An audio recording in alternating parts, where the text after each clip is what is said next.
இது பார்த்தீங்கன்னா நிமிஷத்தில் நமக்கு அழகாக க்ளீன் ஆகிடும். வீட்டில் இருக்க பொருள் வச்சு நம்ம க்ளீன் பண்ணிக்கலாம். அதாவது வேண்டாம் வேஸ்ட்டாக தூக்கி போடுற இந்த பொருள் வச்சே நம்ம க்ளீன் பண்ணிக்கலாங்க. அது என்னன்றதை லாஸ்ட்டாக நீங்கள் பார்த்து தெரிஞ்சுக்கோங்க, முழுமையாக பாருங்கள். இப்போ பார்த்தீங்கன்னா இது நல்லா காஞ்சிருச்சு. இப்போ நம்ம இதை தேய்ச்சிக்கலாம்.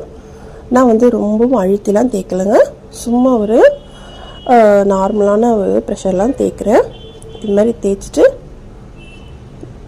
நான் வந்து உங்களுக்கு வாஷ் பண்ணி காட்டுறேன். என்ன அழகாக நமக்கு க்ளீனாகி வந்திருக்குன்னு பாருங்கள்.